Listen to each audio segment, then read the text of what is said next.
MEPS isn't out to try to hunt for all these little tiny problems to try to disqualify you from joining the military. There's certain things that are automatic disqualifiers, and there's some things that if they're not recent, then they don't care about it. Hopefully by the end of this video, you understand what is something that is serious that could get you disqualified, but there's sometimes still workarounds for that, so make sure to pay attention. One of the big things a lot of people worry about is that MHS Genesis, right? That whole process where now MEPS can see like all your medical records. And just because you got a really thick medical stack because you saw a lot of stuff as a kid, you went to the doctors often as a kid, doesn't necessarily mean you're in trouble, all right? They're going to be specifically looking for certain things, but don't panic just because your record is pretty thick because you went to the hospital, went to the doctor a lot as a kid. It's really going to kind of really come down to like the last like few years or something like that that really will matter. One really common thing that can possibly disqualify someone is ADHD. Now, a previous kind of requirement made it to where you had to be off of ADHD medication for, I think it was like 24 months for 2 years, something like that, right? But now there's a requirement where it just has to be for 1 year. For 12 months, you've been off of any type of ADHD medication or ADHD medication. You've got some kind of clearance from a doctor saying you don't need it, maybe even showing the last prescription that you had when it was last refilled. Possibly okay, right? A lot of times with this and a lot of other things, though, that I want you to keep in mind is, one, I'm not a doctor, all right? I'm not someone who works at MEPS. I'm going off of information that I have access to that you have access to, all right? So I'm just providing you with information, hopefully in a nice little bundle to make it easier to understand. But there is a thing called waivers that sometimes people can get. Now, what exactly will be waiverable? I can't tell you, right? Maybe sometimes people at MEPS can tell you, but sometimes they don't even know for sure either. I mean, a lot of it comes down to you put in for a waiver, someone evaluates your case-by-case situation, and maybe they decide, okay, that's not that serious. Let's go ahead and put him through the process. So just be aware, right? I may tell you about some things that are allegedly disqualifiers automatically, but there is always the case that potentially, I don't know, you don't know, they don't know, potentially there could be a waiver for that.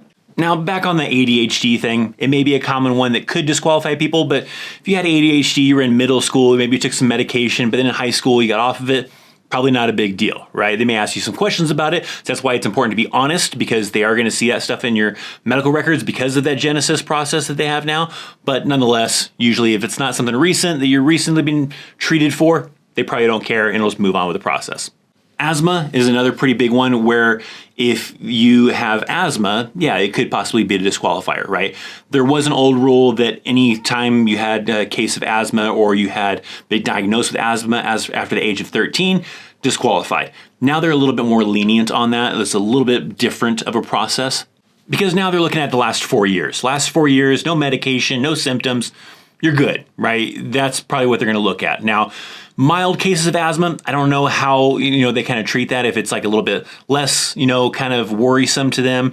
Typically, that I've seen anyways in my experience, again, not a doctor, but if you are reliant on like an inhaler to prevent you from having an asthma attack, then yeah, you're probably going to have a pretty good chance you're going to get disqualified because they don't need to have to worry about you having an asthma attack while you're on a battalion run and you don't have your inhaler with you because you left it back in the barracks and now you're going to potentially die, right? Yeah, that's probably going to be a pretty serious issue. Always talk to a doctor, right? But off of the books, off of what, online kind of shows me and would show you, last 4 years, if you don't have a diagnosis, not on meds for asthma, probably be fine. Anxiety can possibly be one. Now, that one also kind of comes down to a lot of factors in there, right? Don't freak out because maybe you went to a counselor because your parents got divorced, you had a family death and you had to get some counseling for that. That's not what we're talking about. But if you have actual diagnosis with anxiety, then there are some factors that may play into that kind of situation. Some of the stuff I've seen is if you've been off of meds for anxiety for a year or more, then it's potentially something you can get waived, right? You probably have to go through a little bit of a process to verify that, hey, does this person still have anxiety? If not, maybe we can waive it, right? And you get a waiver for it. But again, if you had some anxiety younger, right? But now you're not on any kind of medication, possibly be okay. That kind of falls in the same realm as like mental health, right? There's a lot of mental health things that possibly can disqualify you, but if it's more recent things that you are still kind of going through, yeah, something that you went through as a child, but you don't suffer from now, probably be fine. Maybe still require a waiver. It just kind of depends on the severity of things. Now, When it does get a little bit more serious, like let's say suicidal attempts, certain things like that to try to harm yourself, then that starts getting a little bit more trickier and maybe a little bit more of a complicated process for you to be able to come in. One I've actually seen people sometimes ask me about pretty often is talking about like broken bones, right? I broke my leg back, a few years ago, maybe it was when I was a kid, whatever. Not a big problem, right? As long as you have full range of motion, you don't have any kind of pain in that limb that you had broke, then you're probably okay, all right? Usually if it's something more recent, then they may want some kind of documentation from a doctor to say that yes, they have full range of motion. Maybe they're even gonna test you at MEPS to see if you have full range of motion, but typically, if you're pain-free, full range of motion, not a big deal. Even if you have something like some kind of metal rod in one of your limbs because of an injury or whatever, again, no pain, full range of motion, not a big deal. You'll be fine. A common one I've also seen some people kind of freak out a little bit about is their vision. You wear glasses, contacts, not a big deal. You probably won't be able to wear contacts in basic training. They're going to make you wear regular glasses while you're doing basic training, but once you get to your unit, in any branch of service really, you can go back to wearing contacts if you wish to do so. It's just typically initial training. But as long as you have correctable vision with glasses, contacts, something like that, you'll probably be fine. Hell, even color blindness, right? I did a recent video where I was talking about how I was eliminated from certain MOSs because of my color blindness, right? You're not eliminated from joining the military because you're colorblind, just may limit certain jobs, but you're not gonna be disqualified. By the way, with that video, I think some people think that color blindness means you can't see color. That's not what color blindness means. Like for me personally, like similar colors are kind of hard to distinguish unless they're right next to each other. Like a dark orange and a red may look the same to me, but when they're next to each other, then yeah, I can tell, okay, that one's a dark orange and that one's red. But don't think that color blindness, if you're not aware of it, means you can't see color. It just may mean that you have a hard time distinguishing certain colors. Hearing is another one, right? Mild hearing loss. Probably okay, may require a waiver, it just kind of depends, I guess. Probably if you're deaf in one ear, that'll possibly, I can't confirm that for sure, but I think I've seen that is a disqualifier. If you are deaf in one ear, or definitely if you're deaf in both ears. But, hearing loss, don't freak out if it's minor. If it's major, then yeah, it may be a lot trickier for you to join. But again, sometimes there's waivers, sometimes it just limits what jobs you may be able to join. Height and weight standards are a requirement in the military. When you go to MEPS, they're gonna see how tall you are, how much you weigh, what is your age, and then that gives a criteria to determine, if you're overweight or underweight, because there is a such thing as being underweight. If you are over or underweight, that does not disqualify you from ever joining the military, just disqualifies you at that moment. They're gonna tell you, hey, you need to gain some weight, you need to lose some weight, whatever the case is, and then you can try again. But nonetheless, you have to meet those weight standards.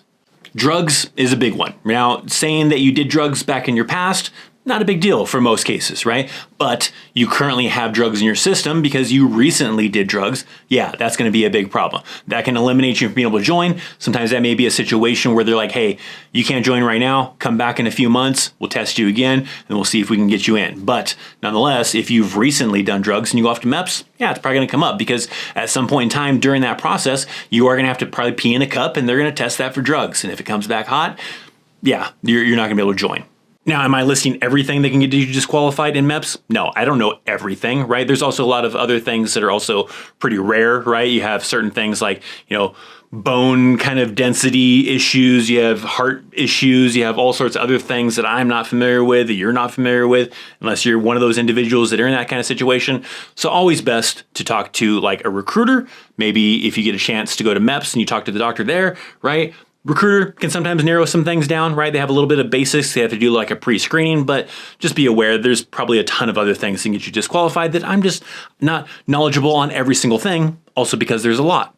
One good way to kind of look at it is think of it this way, right? MEPS's purpose is to make sure you're physically able to be able to do the training and be able to survive in the military, both physically and mentally.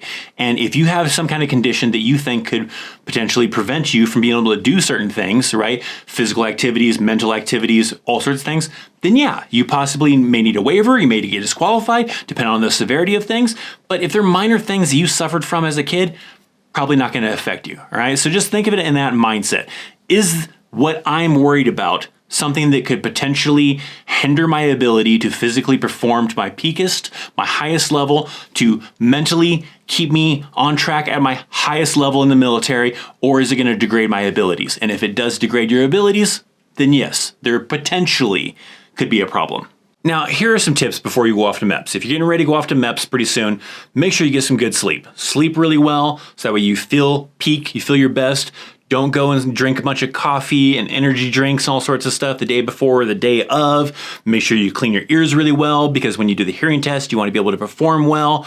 All sorts of things. Go in there prepared, right? If you have refills from prescriptions from back in the day, then maybe bring in some documentation that shows when the last time they were refilled, so you can show that, hey, I haven't been refilled on this stuff since this time frame, and maybe that helps. Sometimes your recruiter can help prep you for things, because maybe if you're honest and you tell your recruiter everything that could potentially cause problems, then maybe that recruiter can help prep you to prepare you to be successful at MEPS, to say, hey, okay, this won't be a problem if this, so make sure you bring this. So make sure to be honest. That's the biggest thing.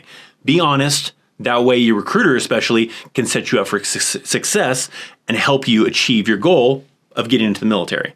MEPS isn't about trying to find ways to say, no, you can't join the military. It's trying to make sure that when you join the military, it'll be safe and you will be able to do the job that they need you to do. So a lot of times the things that you're worried about probably aren't disqualifiers. All right. I do have a video that does talk a little bit more about the process at MEPS. If you want to watch that video, go check it out right here. Thank you for watching the video. Make sure you hit that thumbs up. I'm Christopher Chaos, and I'll see you next time. See ya.